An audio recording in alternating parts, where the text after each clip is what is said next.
لو أنزلنا هذا القرآن على جبل لرأيته خاشعا متصدعا من خشية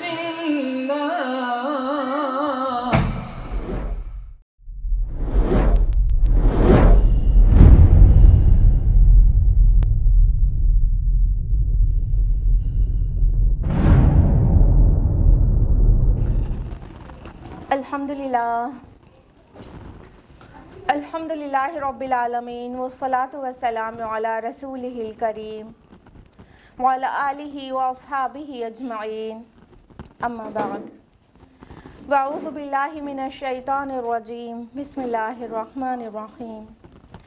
اقترب للناس حسابهم وهم فی غفلۃ معرضون۔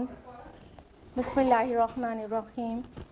رب اشرح لی صدری ویسر لی امری واحلل عقدۃ من لسانی یفقہوا قولی۔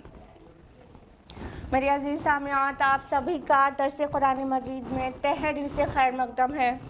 السلام علیکم ورحمۃ اللہ وبرکاتہ۔ کیسے آپ سبھی لوگ؟ الحمدللہ، اللہ تعالیٰ آپ سب کو اچھا رکھے، صراط مستقیم پر رکھے، دنیا اور آخرت دونوں میں کامرانی اور کامیابی نصیب کرے، آمین۔ درس قرآن مجید میں کیا چل رہا ہے؟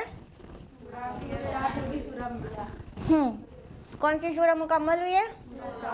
سورہ طٰہٰ مکمل ہو گئی ہے، اور آج انشاءاللہ ہم لوگ سورہ انبیاء سٹارٹ کریں گے۔ سورہ انبیاء کا سورہ نمبر کیا ہے؟ 21۔ تو سورہ انبیاء جیسے کہ آپ کو معلوم ہے مصحف میں 21ویں نمبر کی سورہ ہے۔ جہاں تک اس سورہ کے نام کا تعلق ہے تو یہ اس کا مرکزی مضمون ایز سچ نہیں ہے، چونکہ اس سورہ میں بہت سارے نبیوں کا تذکرہ ہے، اس نسبت سے اس کا نام سورہ انبیاء ہے۔ انبیاء میں کیا ہوتا ہے؟ ہاں، نبی کی جمع، ٹھیک ہے، انبیاء، پروفیٹس، ٹھیک ہے۔ تو چونکہ آگے چل کے آئے گا بہت سارے نبیوں کا تذکرہ، اس وجہ سے یہ سورہ کی پہچان بن گیا اور اس کا نام سورہ انبیاء پڑ گیا، ٹھیک ہے۔ جہاں تک زمانہ نزول کا تعلق ہے، آپ لوگوں کو پہلے سے کیا پتہ ہے مکی سورہ ہے کہ مدنی سورہ ہے؟ ایگزیکٹلی مکی سورہ ہے، مکی سورہ ہے یہ، اور اس کا جو زمانہ نزول ہے وہ مکہ کا دور متوسط ہے، یعنی مڈل پیریڈ آف مکن لائف، ٹھیک ہے۔ تو رسول اللہ صلی اللہ علیہ وسلم جب مکے میں تھے تو آپ جو سٹارٹنگ کا دور تھا، پھر ایک مڈل پیریڈ اور پھر لاسٹ پیریڈ، اس طرح سے ڈیوائیڈ کیا گیا ہے۔ تو جو مڈل پیریڈ تھا، اس کے موضوع اور مضمون سے پتہ چلتا ہے کہ یہ مڈل پیریڈ کی سورہ ہے، اور موضوع اور مضمون کے لحاظ سے اس سورہ میں رسول اللہ صلی اللہ علیہ وسلم اور مشرکین مکہ کے درمیان جو کشمکش برپا تھی اس کو پیش کیا گیا ہے کہ ان کے کیا کیا اعتراضات ہوتے تھے اور کس کس طرح سے وہ پلاننگز کرتے تھے نبی صلی اللہ علیہ وسلم اور صحابہ کے خلاف، اور اسلام کی دعوت کو روکنے اور اس کو پھیلنے سے روکنے کے لیے کتنی خفیہ پلاننگز کیا کرتے تھے، یہاں پر مینشنڈ ہے۔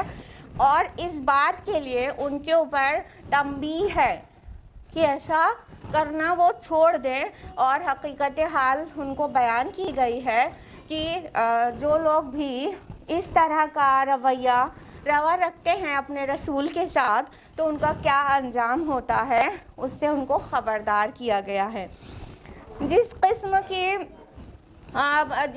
قسم کی مخالفت اس میں نظر آتی ہے وہ اپنے آپ میں اس کو واضح کرتی ہے کہ یہ درمیانی دور کی سورہ ہے مکہ کی، کیونکہ شروع میں تو بہت مخالفت بہت لائٹ سی تھی، پہلے تو خفیہ دعوت چل رہی تھی، پھر درمیان میں جو مخالفت ہوئی تھی لیکن اس میں وہ زور نہیں پکڑا تھا، اور جو آخر دور ہے مکہ کا تھا اس میں کیا تھا کہ بہت زیادہ ٹارچر اور پرسیکیوشن بڑھ گیا تھا، physical torture as well as mental torture.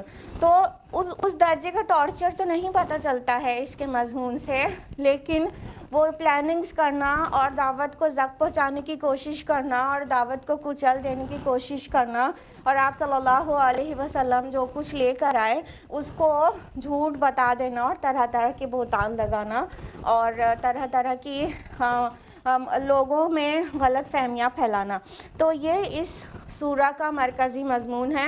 پھر انبیاء علیہ السلام کے واقعات سے بھی یہی نتیجہ نکال کے دکھا دیا گیا ہے کہ مطلب دوسرے نبیوں کی بھی مخالفت کی گئی تھی۔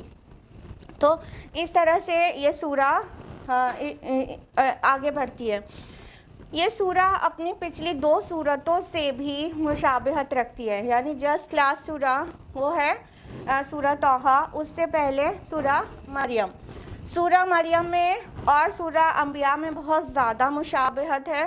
سورہ مریم میں بھی کئی انبیاء علیہم السلام کے واقعات بیان کیے گئے ہیں قصص النبیین کے انداز میں، اور اس سورہ میں بھی کئی انبیاء کے واقعات بیان کیے گئے ہیں۔ قصص النبیین اور انباء الرسل 2 الگ الگ اصطلاحات ہیں، پہلے بھی ہم کئی بار بتا چکے ہیں، لیکن اگر آپ میں سے کچھ لوگ نئے ہیں یا کچھ لوگ بھول گئے ہیں تو پھر سے بتا دیں۔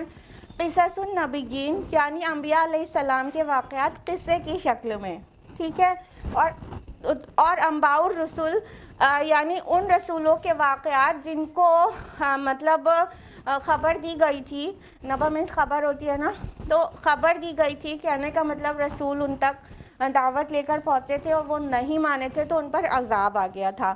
تو وہ 6 رسولوں کے واقعات جن کے قوم کے نہیں ماننے کے بعد ان کی قوم پر عذاب آ گیا تھا، ان تمام قصوں کو، ان تمام واقعات کو کہتے ہیں انباء الرسل، ٹھیک ہے۔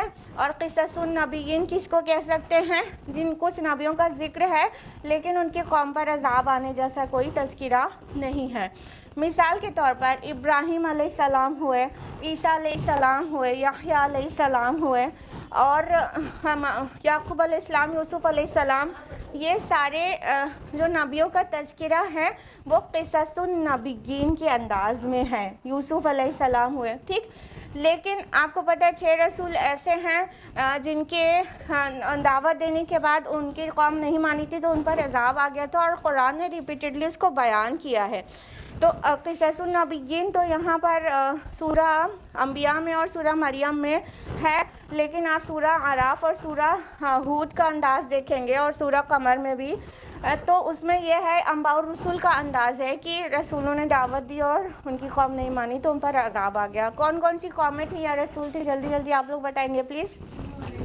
نوح علیہ السلام کی قوم، اور ہود علیہ السلام کی قوم عاد، صالح علیہ السلام کی قوم سمود، اور شعیب علیہ السلام کی قوم مدین، اور لوط علیہ السلام کی اور ان کی قوم عامورہ کی بستیاں، اور ایگزیکٹلی موسیٰ علیہ السلام اور فرعون اور آل فرعون کا دریا میں غرق ہونا۔ یہ 6 رسولوں کا جو تذکرہ ہے وہ انباء الرسل کے انداز میں ہے، باقی جتنے نبیوں کا تذکرہ ہے وہ قصص النبیین کے انداز میں ہے۔ لہٰذا اس سورہ میں، سورہ انبیاء اور سورہ مریم میں خاصی مشابہت ہے۔ بیچ میں جو سورہ آ رہی ہے سورہ طٰہٰ، اس میں ایک بات تو کامن ہے کہ جیسے نبیوں ان دونوں صورتوں میں آگے پیچھے کی کئی نبیوں کا ذکر ہے، لیکن سورہ طٰہٰ میں ایک نبی کا ذکر بہت تفصیل کے ساتھ ہے، وہ بھی آپ لوگ پوری تفصیل سے سن چکے ہیں، اور وہ ہے موسیٰ علیہ السلام۔ تو تینوں صورتیں مکی صورتیں ہیں اور مضمون اور ٹائم پیریڈ کے لحاظ سے ان میں مشابہت ہے۔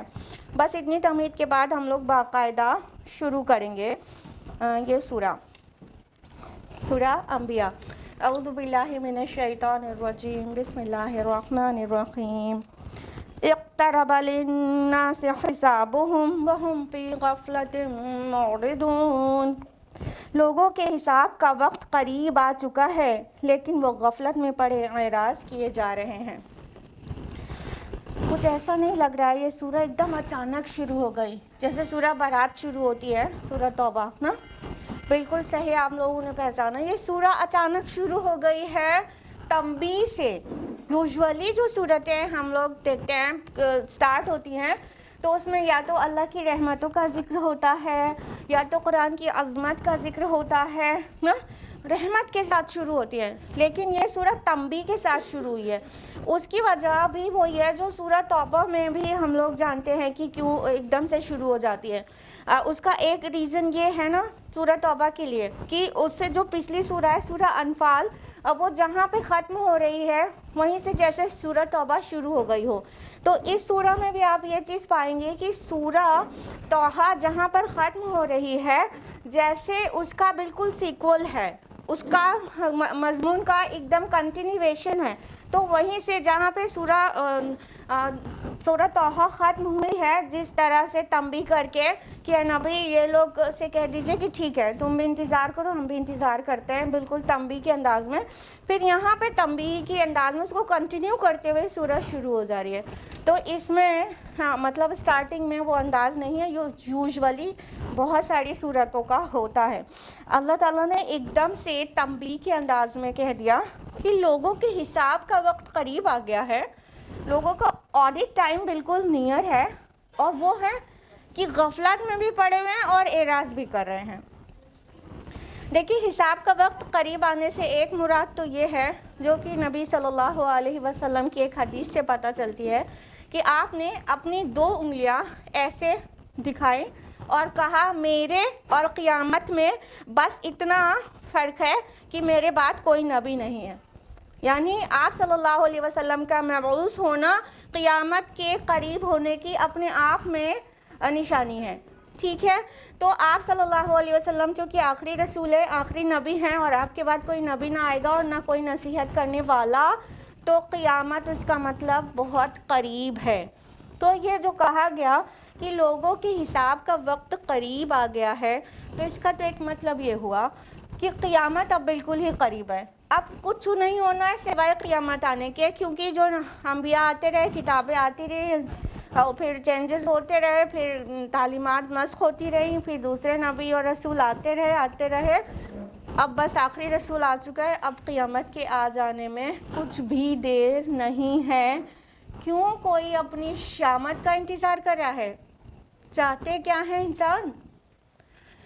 دوسرا مطلب یہ بھی ہوا کہ آخر جب لوگ رسول کی دعوت کا انکار کرتے ہیں یا اس کی نافرمانی کرتے ہیں تو پھر ان پر عذاب آ جاتا ہے، تو کیوں کر تو بھی وہ بھی تو حساب کا وقت ہی آ گیا، بس یہ حالت نزاع آئے، بس سمجھ لو ان کا حساب کا وقت قریب آ گیا، کیونکہ وہ جو برزخی زندگی ہے وہ زیادہ فیل نہیں ہوگی، ایسا لگے گا ابھی سوئے تھے ابھی جگا دیا گیا، ٹھیک ہے۔ تو مطلب اپنی شامت بھلا رہے ہیں لوگ کہ ان کے موت کا وقت، موت سر پہ کھڑی ہے، یا یوں کہیں کہ ان کا عذاب سر پہ کھڑا ہے، رسول کی نافرمانی کیے جا رہے ہیں تو ان کے لیے عذاب ان کے سر پہ کھڑا ہے، اور وہ ہوش میں ہی نہیں آ رہے، وہ غفلت میں ہی پڑے، وہ اعراض ہی کیے چلے جا رہے ہیں۔ دیکھیے 2 الفاظ آئے ہیں، وَهُمْ فِي غَفْلَةٍ مُعْرِضُونَ، غفلت بھی اور اعراض بھی، ٹھیک ہے۔ غفلت اپنے آپ میں ایک جرم ہے کہ زندگانی کی حقیقت سے اور جو مقصد زندگی ہے اس سے اسی غفلت میں پڑے رہنا وہ اپنے آپ میں ایک جرم ہے، کہ لہو لعب میں لگے ہوئے ہیں، کھیل تماشے میں، اور حقیقت حال سے بہت بے خبر ہیں، اور اسے کہیں نہ کہیں بھولے رہنا ہی چاہتے ہیں کہ بھئی ڈراؤ مت، کسی کو آخرت کی اور جہنم کی بارے میں بتاؤں، بھئی ڈراؤ مت، یاد مت دلاؤ۔ یہ تو شتر مرغ کرتا ہے، ہاں کیا کرتا ہے شتر مرغ بتائیے؟ ہاں جب وہ خطرہ کہیں سے پاتا ہے، اس کو محسوس ہوتا ہے وہ ڈینجر میں، اپنا ہی منہ وہ سینڈ میں چھپا کے سوچتا میں محفوظ ہو گیا۔ یہ وہی والی بات ہے کہ ہم کو آخرت نہ یاد دلاؤ، ہم کو جہنم نہ یاد دلاؤ، اور تب ہم جا کے تھوڑا کمفرٹیبل فیل کرتے ہیں، تو یہ کمفرٹ تو لے جا کے جہنم کا ایندھن بنا دے گا، ہاں۔ تو غفلت بھی اپنے آپ میں ایک جرم ہے۔ دوسرا معرضون، اور وہ اعراض بھی کیے جا رہے ہیں، پلٹے جا رہے ہیں، پیٹ دکھائی دے رہے ہیں، مطلب خود تو غفلت میں پڑے ہی ہوئے ہیں، لیکن ایک اللہ کا بندہ محمد عربی صلی اللہ علیہ وسلم وہ انہیں حق کی طرف بلا رہا ہے, ان کا دامن پکڑ پکڑ کے گھسیٹ رہا ہے, انہیں مطلب حق بات کی تلقین کر رہا ہے, بری بات سے روک رہا ہے, جو حرکتیں کر رہے ہیں ان کے برے نتائج سے آگاہ کر رہا ہے, تو اعراض کر رہے ہیں, تو مان کر ہی دے رہے ہیں. آج بھی تو یہی حال ہے. صدیوں سے امت مسلمہ انحطاط کا دور دیکھ رہی ہے, ذلت و پستی کا دور دیکھ رہی ہے, اور سب طرح کے دنیاوی عذاب ٹوٹے پڑ رہے ہیں امت محمد صلی اللہ علیہ وسلم پر. اور امت کے وہ جو انبیاء کے وارثین ہوتے ہیں, داعی علم والے, وہ لوگ اللہ کی طرف بلا رہے ہیں, کرتے پکڑ پکڑ کر کھینچ رہے ہیں, کہہ رہے ہیں اللہ کے بندو حق کی طرف آ جاؤ. ان کو بلانے میں ان کو کچھ بھی نہیں ملتا ہے, ان کا اجر اللہ کے ذمے ہے, وہ صرف پیور ہارٹ سے ان کو بلانا چاہتے ہیں, لیکن پہلے سے تو غفلت میں تھے ہی, اس پر سے ان کا اعراض بھی کر رہے ہیں. ابھی تھوڑی دیر پہلے آپ لوگ بھی بتا رہے تھے نا کہ جب آپ لوگ بلاتے ہیں دروس قرآن اٹینڈ کرنے کے لیے تو کیا رسپانس دیتے ہیں لوگ. یہ بہت زیادہ افسوسناک ہے اور بہت زیادہ ڈس اپوائنٹنگ ہے کہ مطلب جب کسی کو حق کی طرف بلایا جا رہا ہے تو وہ اس کے خود کے فائدے کے لیے ہے, سامنے والے کے لیے. جو بلا رہا ہے اگر اس کا کوئی عوض نہیں لے رہا ہے, کوئی اجر نہیں مانگ رہا ہے, تو کامن سینس لگا کے بات سمجھ جانا چاہیے کہ اس کو کیا ملتا ہے, کیا ملتا. اپنا ٹائم انرجی خرچ کر رہا ہے بندہ, ہاں, پھر ہم اس کی کیوں کر نہیں مان رہے. تو یہ مطلب اس ایرا میں مطلب غفلت حقائق زندگی سے اور آخرت سے, ایکچول جس لیے انسان کو کریٹ کیا گیا تھا اس چیز سے اتنی بری طرح سے غفلت ہے, اتنے موٹے موٹے دبیز پردے پڑ گئے ہیں عقلوں پر کہ وہ مطلب غفلت میں اعراض پر بھی اتر آئے ہیں لوگ کہ ماننا تو ہے نہیں, اوپر سے انکار کرنا ہے, مذاق اڑانا ہے, مینٹل کیس کہنا ہے, ہاں, فینیٹک کہنا ہے ان لوگوں کو. آج ہماری غفلتوں کا کیا کہیے. کسی سے بھی پوچھو کہ قرآن مجید سمجھ کر کیوں نہیں پڑھتے تو کہیں گے ٹائم نہیں ہے. اور پھر ان سے پوچھو, کبھی ان کی ہابی بھی پوچھو. آج کل انٹرویوز میں یہ جواب بھی ہم کو مل رہے ہیں جو ہم آپ سے شیئر کرتے رہتے, پورا لیک آؤٹ ہو جاتا ہے کہ جب کوئی ہابی پوچھو تو کہتے ہیں موبائل, اسپیئر ٹائم میں موبائل پہ لگے رہنا بس اچھا لگتا ہے.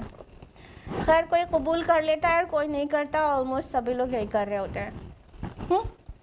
دیکھیے آج ہم سوشل میڈیا میں اتنا زیادہ ٹائم دے رہے ہیں, باوجود اس کے ہم ایک دم کیا کہنا چاہیے بے غیرت ہو کے کہتے ہیں کہ ہمارے پاس قرآن سمجھنے کا ٹائم نہیں ہے نا, وہ تو ابھی میرا اسکول ہے, تو ابھی کالج ہے, تو ابھی سروس ہے, تو ابھی بچے ہیں, تو یہ سب تو زندگی بھر لگا رہے گا, قبر میں اترنے تک کوئی نہ کوئی مصروفیات تو رہیں گی. جو زندگی ہم گزار رہے ہیں اسی کے لیے تو گائیڈنس دے رہا ہے قرآن نا, کہ کچھ اور کہہ رہا ہے. ہاں, ہم سے کہہ رہا ہے دنیا چھوڑ کے چلے جاؤ پہاڑوں پر, یہ کہتا ہے کیا قرآن؟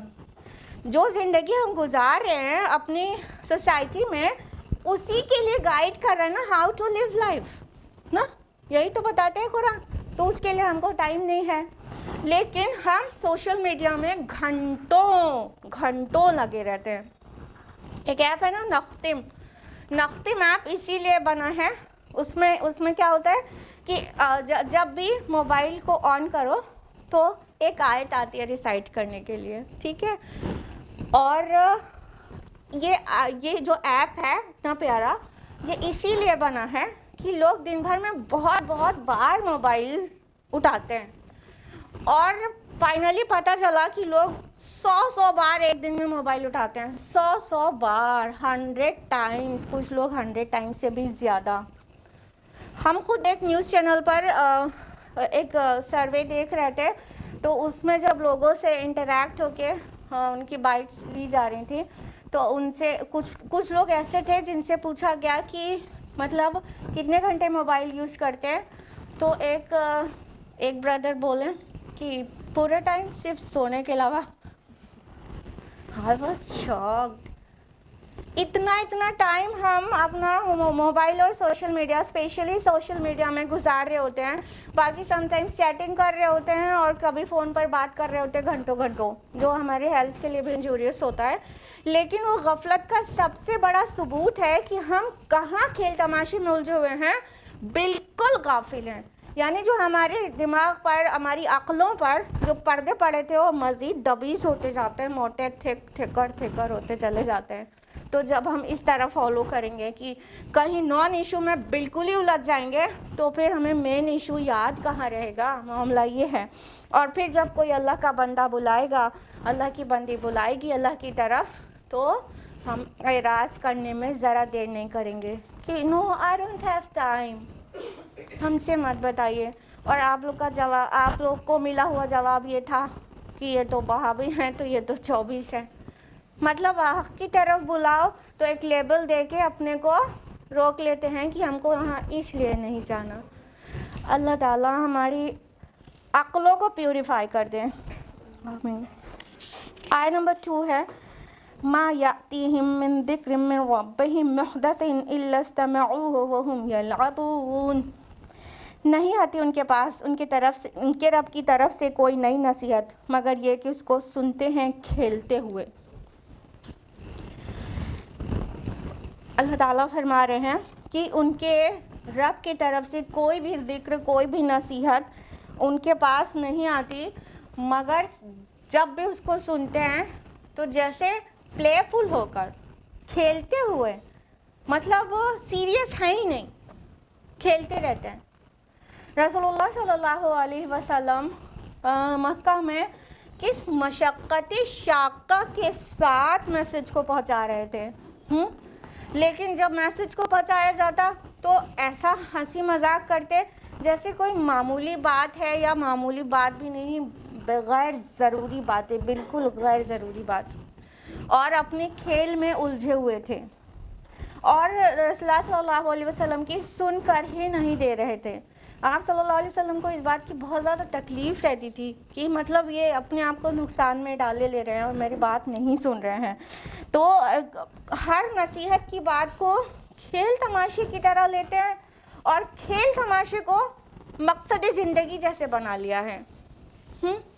جبکہ ٹھیک ہے، کچھ تھوڑا سا سیر تفریح، انٹرٹینمنٹ انسان کو کرنا چاہیے، وہ بھی ایک زندگی کی ضرورت ہے، لیکن اس کا مقصد یہ ہونا چاہیے کہ انسان تھوڑا سا فریشن اپ ہو جائے.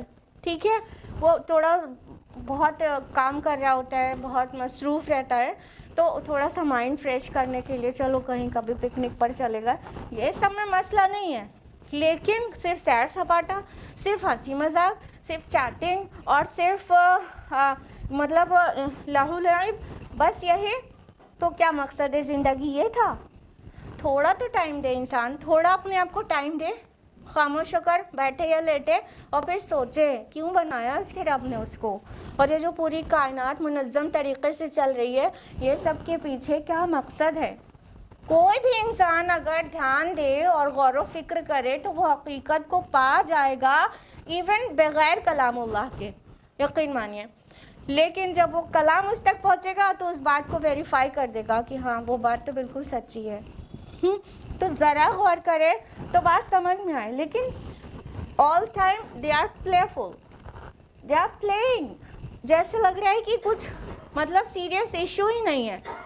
اور ہم لوگوں کے سوسائٹی میں دنیا کی زندگی کو ایسے ہی لیا جاتا ہے کہ ارے 4 دن کی زندگی ہے، اس کے بعد مر جانا ہے، جتنا ہو سکے موج مستی کر لو، یہ کہا جاتا ہے. خوب موج مستی کر لو، اس کے بعد تو مر ہی جانا ہے. تو مرنا تو انہیں دکھتا ہے، مرنے کے بعد جو ایک ابدی زندگی کا دروازہ کھل جائے گا، اس کے بعد کیا ہوگا اس کے بارے میں بہت غفلت میں ہے انسان، بہت غفلت میں ہے. تو اللہ تعالیٰ نے تو اپنا کلام نازل کیا، اپنے رسول کو بھیجا، اور ان پر اتنی مشقتیں آئیں اس کو پہنچانے میں میسج کو، اور صحابہ نے اتنے ٹارچرز سہے اور لوگوں کو میسج پہنچایا، اور اس میں کوئی بھی کوتاہی نہیں کی. لیکن لوگ ہیں کہ وہ کھیل میں ہی پڑے ہوئے ہیں، کھیل میں ہی. آج کل سوشل میڈیا ہو یا موبائل کے گیمز، یہ سب جیسے زندگی کی پرائیورٹی بن گیا ہے، وہی مقصد زندگی بن گیا ہے. جیسے کہ فیس بک پہ دن بھر اسکرین اسکرال کرنے کے لیے انسان دنیا میں آیا تھا، اسی لیے آیا تھا کیا؟ ایک پاکستان کی ایک لڑکی کے بارے میں پورا ڈیٹیلز میں جانے کا وقت نہیں ہے، وہ بتا رہی تھی کہ رات میں وہ لوگ سوئے تو کچھ ڈاکو آ گئے، پھر اس کے ہسبینڈ کا مرڈر کر دیا. ٹھیک ہے، وہ ابھی 6 months ہوا تھا اس کے میرج کو. اس کا فائنلی اسٹیٹمنٹ یہ تھا کہ اگر میرے ہسبینڈ کو پتہ ہوتا کہ ابھی تھوڑی دیر کے بعد اس کو مر جانا ہے تو کیا وہ 12 بجے رات تک فیس بک دیکھ رہا ہوتا؟ مطلب وہ رو رہی تھی کہ وہ 12 سے 1 بجے تک تو فیس بک پر تھے اور 2:30 بجے ان کا مرڈر ہو گیا. تو یہ ہے زندگی کی حقیقت. ہم لوگ کو میں سے کوئی بھی جب بیمار ہوتا ہے تو بالکل پریشان ہو جاتا ہے، ہال جاتا ہے. تھوڑا سا بی پی بڑھ گیا، حالت خراب. تھوڑا سا کچھ بھی ایسا ہو گیا تو اس بات سے ڈر جاتا ہے کہ میں اللہ کے باغی ہوں، اور اگر یہ وقت وہ ہے کہ مجھے اللہ سے ملاقات کرنا ہے تو کس منہ سے جاؤں گی، کس منہ سے جاؤں گا. اسی لیے تو ایک دم پریشان، ایک دم ڈر کے ہاتھ پیر ڈھیلا کر کے پسینہ چھوڑ دیتے ہیں لوگ تھوڑی سی بیماری میں، صرف اس ڈر سے کہ مر نہ جائے. اور ابھی تو سیریس ہوئے نہیں تھے، اور ابھی تو توبہ بھی نہیں کی تھی، اور ابھی تو زندگی اپنی خواہشات کی پورے کرنے میں گزار رہے تھے، اور سڈنلی اللہ سے ملاقات کرنے کا وقت نہ آ جائے. اس وجہ سے ڈر جاتا ہے. مومن بندہ تھوڑی نہ ڈر جاتا ہے. جب مومن کی موت آتی ہے تو اس کے چہرے پہ تبسم ہوتا ہے، وہ اسمائل کر رہا ہوتا ہے، کیونکہ وہی تو وہ وقت ہوتا ہے جب وہ اپنے رب سے ملے گا. اس کا اسے بہت انتظار تھا، اور یہ جسم تو اس کے لیے پنجرے کا کام کر رہا تھا، اور یہ دنیا تو اس کے لیے قید خانہ تھی. تو مومن تھوڑی ڈر جاتا ہے اگر تھوڑا بیمار ہو گیا یا مرنے کا احساس ہو گیا کہ مر نہ جائے، وہ بہت خوش ہو جاتا ہے.